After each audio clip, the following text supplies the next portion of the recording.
فَإِن طَلَّقَهَا، اب اگر تیسری مرتبہ طلاق دے دی، اور طلاق مرتان تو ہو چکا نا، اس کے بارے میں سارے احکام آ گئے، لیکن اب اگر دے دی مراد ہے تیسری مرتبہ، فَإِن طَلَّقَهَا فَلَا تَحِلُّ لَهُ مِن بَعْدِ حَتَّى تَنكِحَ زَوْجًا غَيْرَهُ، تو اب وہ اس کے لیے جائز نہیں ہوگی جب تک کہ وہ عورت کسی اور شوہر سے شادی نہ کرے۔ اس کو حلالہ کہتے ہیں، لیکن یہ حلالہ کروانا یا کرنا اور کسی کے ساتھ یہ معاہدہ کرنا تم شادی کر لو پھر طلاق دے دینا، اس پر لعنت فرمائی ہے، حضور نے لعنت فرمائی ہے۔ اور ہمارے ہاں علم میں آتی ہے، یہ بات سننے میں آتی ہے کہ بہت سے علماء نے اس کو دھندا بنا رکھا ہے۔ حلالہ مولوی مشہور ہیں مختلف شہروں کے اندر۔ فَإِن طَلَّقَهَا فَلَا تَحِلُّ لَهُ مِن بَعْدُ حَتَّى تَنكِحَ زَوْجًا غَيْرَهُ فَإِن طَلَّقَهَا، پھر اگر وہ بھی دوسری شادی کی دوسری جگہ پر، اس عورت نے اس شوہر سے بھی نہیں بنی، اس نے بھی طلاق دے دی، فَلَا جُنَاحَ عَلَيْهِمَا أَن يَتَرَاجَعَا، تو اب کوئی گناہ نہیں ہوگا ان دونوں پر کہ وہ رجوع کر لیں، پہلے سابق شوہر سے شادی کر لیں۔ یعنی عورت کو شاید عقل آ گئی ہو، کوئی اسی کی زیادتی تھی کہ پہلے شوہر کے ہاں بس نہیں سکی، اب دوسری مرتبہ کا تجربہ ہو گیا تو اس کے کان ہو گیا کہ کوئی غلطی میری ہی ہے، اب شاید دوبارہ وہ اپنے شوہر کی طرف، سابقہ شوہر کی طرف رجوع کرنا چاہے تو اس کی اجازت ہے۔ ان ظنا یقیما حدود اللہ، اگر ان کو یہ یقین ہو کہ وہ اللہ کے حدود کی پاسداری کر سکیں گے۔ اللہ کے حدود جو ہے احکام شریعت، ان کو بہرحال مد نظر رکھنا ہے اور فائق رکھنا ہے۔ وَتِلْكَ حُدُودُ اللَّهِ يُبَيِّنُهَا لِقَوْمٍ يَعْلَمُونَ، اور یہ وہ حدود ہیں اللہ کے جن کو وہ واضح کر رہا ہے، کھول کھول کر بیان کر رہا ہے ان لوگوں کے لیے کہ جو علم حاصل کرنا چاہیں۔ ترجمہ یہ ہوتا ہے عام طور پر جنہیں علم حاصل ہے، اصل میں کسی وقت فعل کو طلب فعل کے معنی میں استعمال کیا جاتا ہے عربی زبان میں، یعلمون جو جاننا چاہیں، جن کے اندر طلب ہے علم کی۔ وَإِذَا طَلَّقْتُمُ النِّسَاءَ فَبَلَغْنَ أَجَلَهُنَّ، تو جب تم لوگ اپنی بیویوں کو طلاق دو اور پھر وہ اپنی عدت پوری کر لیں، فَأَمْسِكُوهُنَّ بِمَعْرُوفٍ أَوْ سَرِّحُوهُنَّ بِمَعْرُوفٍ، تو اب چاہو تو روکو انہیں لیکن معروف طریقے سے، اور چاہو تو انہیں رخصت کر دو وہ بھی اچھے طریقے پر۔ وَلَا تُمْسِكُوهُنَّ ضِرَارًا لِتَعْتَدُوا، اور دیکھو ایسا نہ کرو کہ تم روکو انہیں تنگ کرنے کے لیے۔ اچھا ذرا اس کی میں اور خبر لوں گا رجوع کر کے، ذرا اگر تو طلاق ہو گئی تو آزاد ہو جائے گی، غصہ اتنا چڑھا ہوا ہے کہ ابھی وہ غصہ ٹھنڈا نہیں ہوا ہے، رجوع کر رہا ہے اس لیے کہ اسے اور پریشان کروں، اسے اور تکلیفیں پہنچاؤں۔ تو اب یہ کیا ہوا، قانون تو اجازت دے رہا ہے لیکن تم نے قانون کا مذاق اڑایا، تم نے اللہ کی دی ہوئی اس اجازت کا ناجائز استعمال کیا۔ ہاں اگر بسانے کا واقعی ارادہ ہو گیا ہے تو ضرور تم رجوع کر لو، رجوع کا حق تمہیں ہے، لیکن اگر یہ نہیں ہے، پریشان کرنا ہے، فلا تمسکوہن ولا تمسکوہن ضرارا لتعتدوا، ضدم ضدہ ان پر زیادتی کرنے کے لیے، ستانے کے لیے۔ ومن یفعل ذلک فقد ظلم نفسہ، اور جو کوئی بھی یہ کام کرے گا اس نے اپنی جان پر ظلم ڈھایا۔ ولا تتخذوا آیات اللہ ہزوا، اور دیکھو اللہ کی آیات کو مذاق اور کھیل نہ بنا لو، ٹھٹھا نہ بنا لو۔ یہ اچھی طرح جان لیجئے، لا از لا and there can be law which has no flaw. Flawless law is impossible. اس لیے تقوی، اللہ کا خوف ہر جگہ پر بار بار، ورنہ تم اللہ کی شریعت کا تماشا بنا دو گے، ٹھٹھا بنا دو گے۔ وَلَا تَتَّخِذُوا آیَاتِ اللَّهِ هُزُوًا وَاذْكُرُوا نِعْمَتَ اللَّهِ عَلَيْكُمْ، اور یاد کرو، ذکر کرو، شعور کرو اللہ کے انعامات کا جو تم پر ہوئے ہیں۔ وَمَا أَنزَلَ عَلَيْكُم مِّنَ الْكِتَابِ وَالْحِكْمَةِ، اور جو اس نے نازل فرما دی ہے تم پر اپنی کتاب، اپنی شریعت اور حکمت، یعظکم بہ، اس کے ذریعے سے تمہیں نصیحت کر رہا ہے، سیدھا راستہ بتا رہا ہے۔ واتقوا اللہ، اللہ کا تقوی اختیار کرو۔ واعلموا ان اللہ بکل شیء علیم، اور جان لو کہ اللہ تعالیٰ کو ہر چیز کا حقیقی علم حاصل ہے۔ وَإِذَا طَلَّقْتُمُ النِّسَاءَ فَبَلَغْنَ أَجَلَهُنَّ فَلَا تَعْضُلُوهُنَّ أَن يَنكِحْنَ أَزْوَاجَهُنَّ إِذَا تَرَاضَوْا بَيْنَهُم بِالْمَعْرُوفِ، اور جب تم اپنی عورتوں کو طلاق دے دو پھر وہ اپنی عدت پوری کر لیں تو مت آڑے آؤ اس میں کہ وہ عورتیں پھر نکاح کر لیں اپنے سابق ازواج سے، اذا تراضوا بینہم بالمعروف، جبکہ وہ آپس میں رضامند ہو جائیں بھلے طریقے پر۔ یعنی اگر طلاق مغلظ نہیں ہے، دیکھیے ایک طلاق ہوتی ہے بائن، پہلی طلاق دوسری طلاق، یہ جب تک عدت ختم نہیں ہوئی طلاق رجعی کہلاتی ہے، اس کے دوران شوہر کو رجوع کرنے کا حق ہے۔ عدت پوری ہو گئی، اب یہ بائن ہو گئی، اب شوہر اور بیوی کا جو رشتہ ہے ٹوٹ گیا۔ اب اگر نکاح ہوگا تو دوبارہ ہوگا، اس میں عورت کی مرضی کو دخل ہے، عدت کے اندر عورت کی مرضی کو دخل نہیں ہے، لیکن عدت کے بعد اب عورت کو اختیار ہے، اب تو نکاح ثانی ہوگا سوائے طلاق مغلظ کے۔ تیسری طلاق اگر ہو گئی ہے تو پھر جب تک اس کا نکاح کسی اور سے نہ ہو جائے اور وہ بھی طلاق دے دے تو ان کے درمیان نکاح نہیں ہو سکتا۔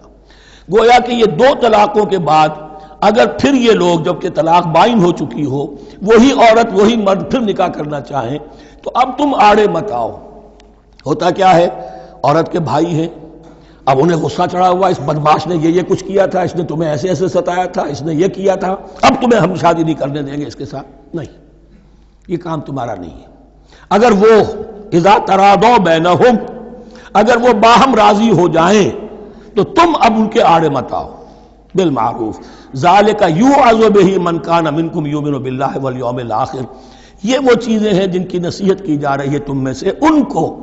جو واقعتاً ایمان رکھتے ہو اللہ پر اور یوم آخر پر۔ ان کے اندر ایمان ہی نہیں ہے، ان کے لیے یہ سارا جو ہے بھینس کے آگے بین بجائے جاؤ کیا حاصل ہے، وہ تو پھر اس کو کوئی فائدہ نہیں پہنچے گا۔ ذالک یوعظ بہ من کان منکم یؤمن باللہ والیوم الآخر ذالکم ازکی لکم واطہر، یہ طریقے جو ہیں تمہارے لیے زیادہ پاک ہیں، زیادہ عمدہ ہیں۔ واللہ یعلم وانتم لا تعلمون، اللہ جانتا ہے تم نہیں جانتے۔ اپنی عقل کو مقدم نہ رکھو، یہ اللہ کا علم ہے، اسی نے عورت کو بنایا، اسی نے مرد کو بنایا، اسے مرد بھی عزیز ہے عورت بھی عزیز ہے۔ الخلق عیال اللہ، حضور نے فرمایا تمام مخلوق اللہ کے کنبے کے مانند ہے۔ اللہ کو تو اپنا ہر انسان مرد ہو یا عورت ہو محبوب ہے، پسندیدہ ہے، اس کی تخلیق ہے، اس کا شاہکار ہے، لیکن یہ کہ وہ جانتا ہے کہ عورت کے کیا حقوق ہونے چاہیے، مرد کے کیا ہونے چاہیے، لہذا واللہ یعلم وانتم لا تعلمون والوالدات یرضعن اولادہن حولین کاملین، اور والداؤں کے لیے، ماؤں کے لیے ضروری ہے کہ وہ اپنی اولاد کو 2 سال دودھ پلائیں پورا۔ اور یہ خاص طور پر یہاں تذکرہ ہو رہا ہے جب طلاق کا مسئلہ ہو۔ اب طلاق ہو گئی، شوہر تو علیحدہ ہو گیا، شوہر کہتا ہے بھائی میرا بچہ تو میرا ہے، قانوناً تو اولاد شوہر کی ہوتی ہے، لیکن تم اسے دودھ پلاؤ، تو 2 سال تک وہ عورت انکار نہیں کر سکتی، دودھ پلائے گی۔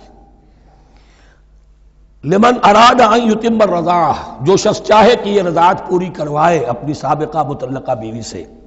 وعلی المولود لہ رزقہن وکسوتہن بالمعروف، لیکن اس عرصے کے لیے جس کی وہ اولاد ہے یعنی شوہر جو سابق ہے اس کے ذمے ہے اس کا رزق اور اس کا لباس، جسے ہم نان نفقہ کہتے ہیں۔ 2 سال اگر اس نے دودھ پلانا ہے اس ماں نے، مطلقہ ماں نے اپنے طلاق دینے والے شوہر کے بیٹے کو یا بیٹی کو، تو اب اس عرصے کے دوران اس کا نان نفقہ اس کے ذمے ہے، باپ کے ذمے ہے، بالمعروف، بڑے طریقے سے۔ یعنی یہ کہ ایسا نہ ہو کہ ہے تو کروڑ پتی لیکن اب وہ اس کو بیوی کو مطلقہ کو وہ دینا چاہے نان نفقہ اپنی خادماؤں کی طرح کا، نہیں، وہ ہونا چاہیے معروف طریقے پر۔ لا تکلف نفس الا وسعها، کسی پر ذمہ داری نہیں ڈالی جاتی مگر اس کی وسعت کے مطابق۔ لا تضار والدۃ بولدہا، نہ تو تکلیف پہنچائی جائے والدہ کو اپنے بچے کی وجہ سے، ولا مولود لہ بولدہ، نہ جس کا وہ اولاد ہے، جس کا وہ بیٹا یا بیٹی ہے یعنی باپ، نہ اس کو تکلیف پہنچائی جائے۔ کوئی لا ضرر ولا ضرار، حضور کی حدیث ہے، دونوں کے ساتھ منصفانہ سلوک کیا جائے۔ وعلی الوارث مثل ذلک، اب فرض کیجئے وہ شخص جو تھا طلاق دینے والا وہ تو مر گیا، تو وارث کے ذمے، اس کا جو وارث ہے اس کے ذمے نان نفقہ رہے گا، اس کے اپنے مرحوم والد کی اگر اولاد اس کی کسی مطلقہ بیوی کے پاس ہے 2 سال تک دودھ پلانے کے لیے۔ فَإِنْ أَرَادَا فِصَالًا، اب یہ بھی ہو سکتا ہے کہ وہ دونوں جو ہیں کہے کہ سب میں تو دودھ نہیں پلاتی، یا یہ کہ وہ شوہر چاہے ان تراض منہما، دونوں راضی ہو جائیں کہ میں دودھ نہیں پلواتی، آپ دودھ چھڑوا دیجئے، وتشاور، آپس میں رضامندی اور مشورے سے، فلا جناح علیہما، اس میں بھی کوئی حرج نہیں۔ اگر دودھ چھڑوانا چاہیں، وہ کسی اور سے دودھ پلوانا چاہتے ہیں، کوئی دایا رکھ لی ہے اس سے دودھ پلوانا چاہتا ہے، ٹھیک ہے، لیکن ہونا چاہیے جبر نہ ہو، ماں پر جبر نہ ہو۔ ان تراض منہما، دونوں کی رضامندی سے، وتشاور، اور مشورے سے، فلا جناح علیہما، تو پھر ان دونوں پر کوئی حرج نہیں ہے۔ اذا سلمتم ما آتیتم بالمعروف، جب کہ تم اس کی ماں کو وہ سب کچھ دے دو جس کا کہ تم نے اسے وعدہ کیا تھا۔ یہ نہ ہو کہ نان نفقے کو بچانے کے لیے اب تم کہو درمیان میں کہ چھوڑو جی مجھے تو سستی عورت مل رہی ہے، دودھ پلا سکتی ہے، نہیں۔ جی کون سا؟ وَإِنْ أَرَدْتُمْ أَنْ تَسْتَرْضِعُوا أَوْلَادَكُمْ فَلَا جُنَاحَ عَلَيْكُمْ، اگر تم چاہو کسی اور سے اب دودھ پلوانا، رضاعت کروانا، تو اس میں بھی کوئی حرج نہیں۔ فَلَا جُنَاحَ عَلَيْكُمْ إِذَا سَلَّمْتُمْ مَا آتَيْتُمْ بِالْمَعْرُوفِ، جبکہ ان کی ماں اس کی ماں کو تم دے چکو جو کچھ کہ تم نے طے کیا تھا آپ معروف اور بھلے طریقے پر۔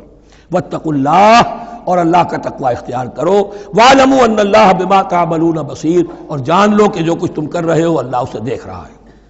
وَالَّذِينَ يُتَوَفَّوْنَ مِنْكُمْ وَيَذَرُونَ أَزْوَاجًا، اور وہ کہ جو تم میں سے وفات پا جائیں اور وہ چھوڑ جائیں بیویاں، يَتَرَبَّصْنَ بِأَنفُسِهِنَّ، اب یہ عدت جو تھی، ایک تھی طلاق کی عدت، وہ 3 ماہواریاں آ جانا، 3 مہینے اندازن، اور ایک ہے جو فوت ہو گیا، اور بیوہ کی عدت کیا ہے۔ وَالَّذِينَ يُتَوَفَّوْنَ، جو تم میں سے وفات دے دیے جائیں، منکم تم میں سے، وَيَذَرُونَ أَزْوَاجًا، پیچھے بیویاں چھوڑ گئے ہوں، يَتَرَبَّصْنَ بِأَنفُسِهِنَّ أَرْبَعَةَ أَشْهُرٍ وَعَشْرًا، وہ روکے رکھیں اپنے نفسوں کو 4 مہینے اور 10 دن، 4 مہینے 10 دن تک ایک جو بیوہ عورت ہے وہ کوئی اور نکاح نہیں کر سکتی، 4 مہینے 10 دن۔ فَإِذَا بَلَغْنَ أَجَلَهُنَّ، اور جب وہ اپنی اس مدت تک پہنچ جائیں، یعنی پوری ہو گئی مدت عدت کی، فَلَا جُنَاحَ عَلَيْكُمْ فِي مَا فَعَلْنَ فِي أَنفُسِهِنَّ، تو تم پر کوئی گناہ نہیں ہے اس معاملے میں جو وہ اپنے بارے میں کرے۔ اب وہ آزاد ہے، نکاح کر سکتی ہے۔ اب تم روکنا چاہو، ہماری ناک کٹ جائے گی، یہ بیوہ بیٹھ نہیں سکی، اس سے رہا نہیں گیا، نہیں، غلط بات، تمہارا کوئی اختیار نہیں۔ لا جناح علیکم فیما فعلن فی انفسہن بالمعروف، کریں نیک طریقے سے، بھلے طریقے سے، شریعت کے مطابق، قواعد شریعت کے مطابق، تو تمہارا اختیار نہیں ہے کہ روکو۔ واللہ بما تعملون خبیر، اور جو کچھ تم کر رہے ہو اللہ اس سے باخبر ہے۔ ولا جناح علیکم فیما عرضتم بہ من خدمۃ النساء واکننتم فی انفسکم، اب یہ انہی بیواؤں کا ذکر ہو رہا ہے۔ تم پر کوئی حرج نہیں ہے کہ جو تم اشارے میں کوئی بات اور پیغام دینا چاہو کسی بیوہ کو، اشارے کنائے میں،